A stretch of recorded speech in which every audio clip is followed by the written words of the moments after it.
विधानसभा असेल, विधानसभेनंतर पुन्हा एकदा लोकमत जनतेने ठाकरेंना नाकारल्याचं बघायला मिळतं. फक्त 2 जागा त्यांना मिळाल्या आतापर्यंत. आणि शेवटी एक लक्षात घ्या, नाकारण्याची कारण आहेत ना. संधी पण 14 नंतर दिली. 14 ते 22 पर्यंत ठाकरेंच्या विचारांचे, उद्धव ठाकरेंच्या विचारांचे सगळेच उमेदवार खासदार आमदार निवडून यायचे. पण नेमकं सिंधुदुर्गाच्या विकासासाठी काय केलं? शेवटी जनता शून्य आहे. जनता बघते, अनुभव घेते. आमच्यासाठी काम करणारे कोण आहे? आज एवढी सत्ता त्यांच्याकडे पण होती, पण मुख्यमंत्री त्यांच्या घरातले होते.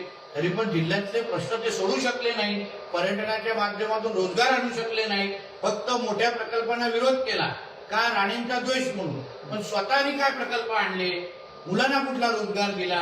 म्हणून आमच्या जिल्ह्यातल्या जनतेने सगळ्या काही गोष्टी ओळखल्यानंतर मला असं वाटतं आता उद्धव ठाकरेंच्या पक्षाला आणि त्यांच्या सर्व सहकाऱ्यांना योग्य ती जागा दाखवण्याची सुरुवात केलेली आहे. आणि ह्यापुढे काम दाखवूनच मतं मिळवा, विकास दाखवूनच मतं मिळवा, हीच भूमिका आमच्या मतदारांची असल्यामुळे मला विश्वास आहे यापुढे महायुतीचाच विजय सैन्य होणार. अपक्ष उमेदवार